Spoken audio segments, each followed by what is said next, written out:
That's actually Luke's lightsaber from episode 6. Yeah.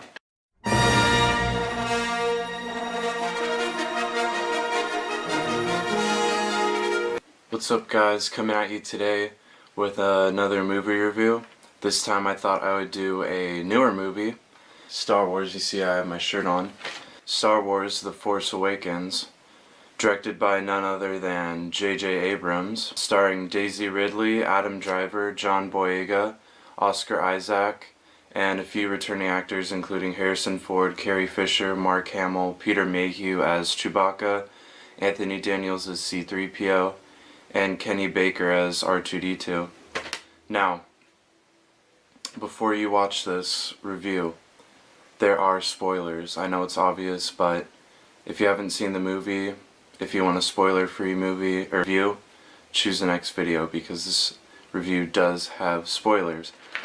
Also, this is the first movie review I've done where I actually took notes. I was paying close attention and took notes while I was watching the movie so I could get the finer details down. Just a quick synopsis of the movie. This movie picks up where the 6th Star Wars movie, Return of the Jedi, left off.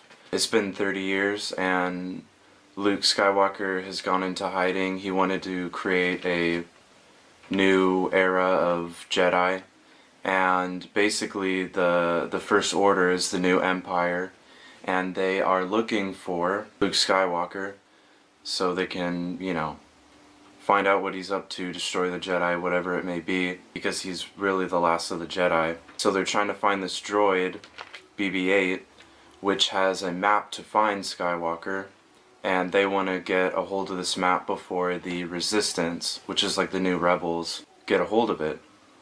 So that's their main objective in the movie. Alright, now, I'm going to kind of do this chronologically. The movie opens, I thought it was a great, ominous opening with the ship coming out of the darkness. It kind of reminded me of the first movie, A New Hope, where you see the ship, you know, it's like like shooting the little rebel ship. Just a really cool, ominous, creepy opening with the big old First Order ship. So I thought that was really cool opening. Then we're introduced to BB-8 and Poe, and something I noted about Poe, he says "we got company." He says it twice in the movie, but the first time he's like, "we got company." And then he says it again, they're like fighting all these fighters, they're like, "Hey guys, we got a lot of company." It's a little goofy, but maybe he could have said like, "we got bogies." I just thought it was interesting. He said "we got company." So anyway, great opening fight sequence when the ship comes down, the stormtroopers come out, you know, light up the town. Awesome fight sequence. Something really cool, they used the original sound effects from the original trilogy, X-Wing and the X-Wing's shots and the TIE Fighter. I thought that was awesome. When Poe attempts to shoot Kylo Ren and he stops the bullet blast in midair, that's awesome. I thought that was so badass, and you walk by, it's like so I thought that was really cool. First impressions with Kylo Ren, when I first saw this in the theater, I'm like, who is this? Is this like a ripoff of Darth Vader with his... I was unsure, but I actually ended up really liking his character. We'll go more into him later. The humor, there's definitely humor in this movie, and it works. It's not like the goofy Jar Jar humor from the prequels. I was like, do you say something first to me? I mean, I don't know. But there's actually a lot of good humor that really works in this movie, which I really liked. We're introduced to Rey, and she's like this scavenger for parts so she can survive, hopefully find her family again someday. Her speeder looks like a flash drive. That was interesting to note. Again, great score by John Williams. As always, he does an awesome job. Awesome job. Simon Pegg, this desert junkyard alien guy, and it's basically who Rey and the other junkyard people go to turn in their earnings or whatever they find. And he has a 1/4 portion. He was a big alien guy. He did great as that. BB-8. He's cute. He's like the new R2-D2. I think he's a cool, funny character. Definitely has a lot of humor that's really fun. Captain Phasma, or Captain Phasmer as she says because she's British, played by Gwendoline Christie. She's great. Apparently she's like in Game of Thrones or something. I haven't seen that, but I think she actually did a really good job. She's kind of like Boba Fett. She doesn't have a lot of lines, but when she does, she's awesome. Domhnall Gleeson is great as General Hux. He's like the new General Hux, and he's a really good job. I think he was awesome in The Revenant. He's awesome in this. The Wilhelm scream finds its way back in this movie. I'm pretty sure it's in all the Star Wars movies now. In the TIE Fighter escape, you know, they're like, which is also a really cool scene when Poe is trying to escape with Finn, and I thought it was really awesome. And they're like, ah! So then they go back to Jakku, and Finn and Rey are running away from the First Order, who's looking for BB-8. They're flying, which is a really cool fight scene. You know, they're like going through the desert. They crash, or one of the TIE fighters crash, and all the scavengers go, and they're like, oh look, and they go and find stuff to pick up. Finn and Poe escape on this TIE fighter, and they crash land into Jakku because they've been hit. And Han comes up panning. No, John Boyega actually did really well in this movie, I think. So he goes looking for Poe. He's missing.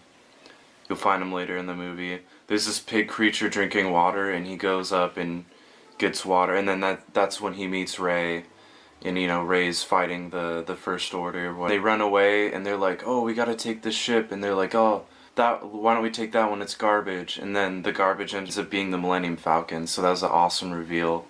And you know, it's like, it plays like the Star Wars music. Now, yeah, the fight, or the chase scene was awesome. And then they go back to Kylo Ren.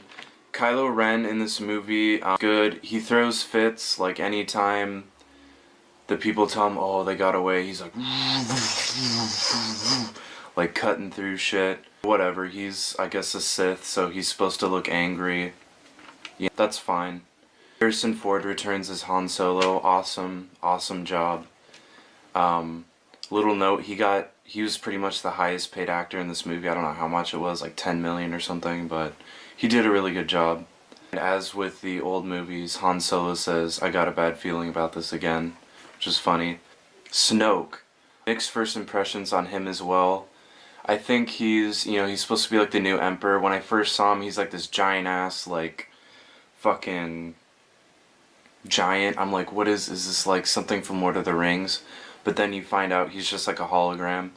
But I actually think he looks really cool. Andy Serkis did a great job voicing him, so that was really good. Something I noticed about this movie, which is vastly different from the prequels with their exposition, never a dull moment. This movie is always going, always something happening, and it really keeps you on your feet, which is really good.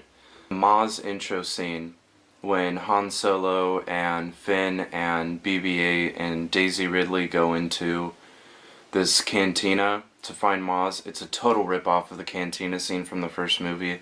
This movie takes a lot of liberties, it borrows a lot from the original trilogy, but it works, it's fun.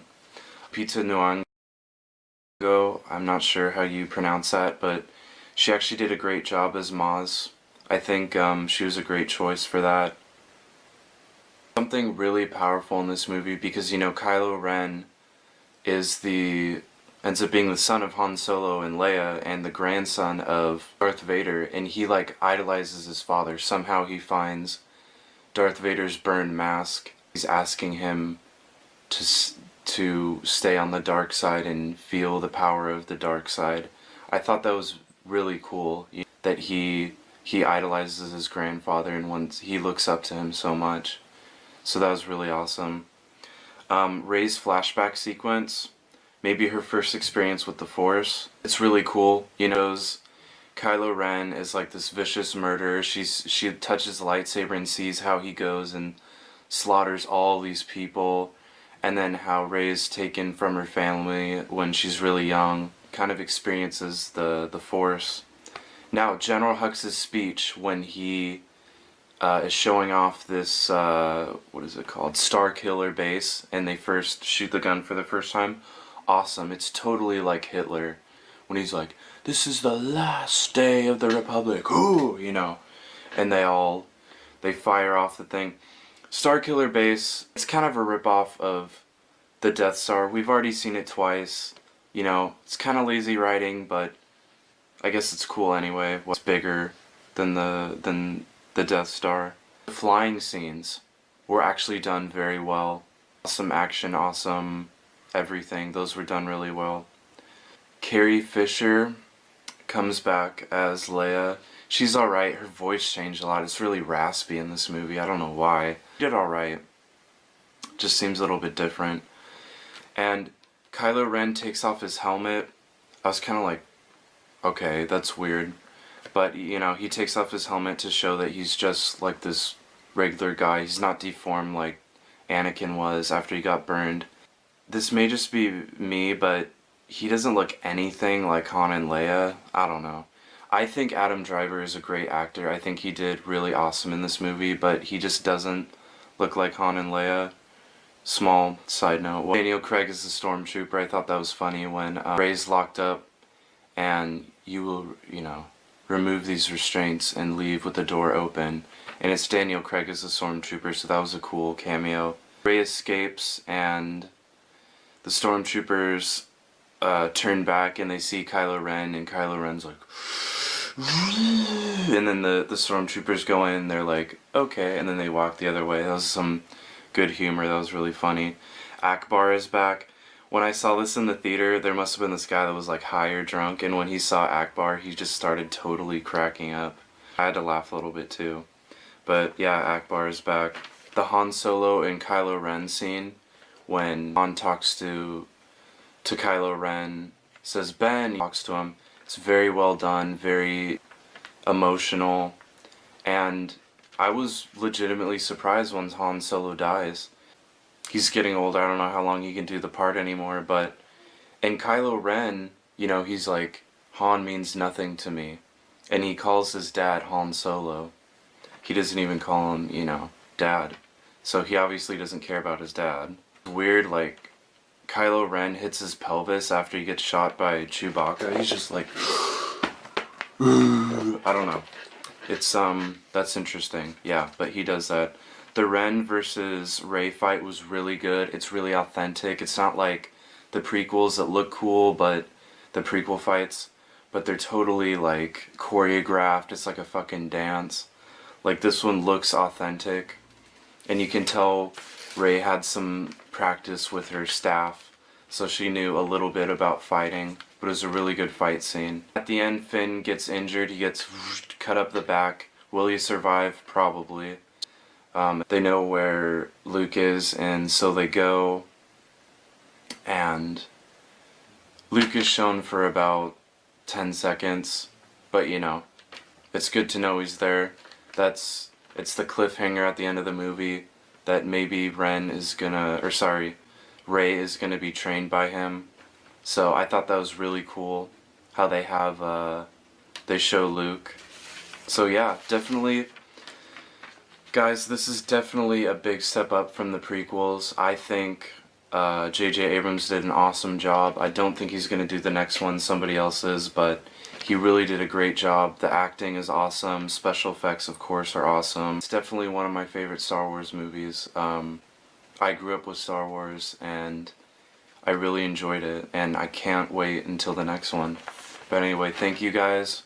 Rate, comment, subscribe. Let me know what you think in the comments. And thank you for watching.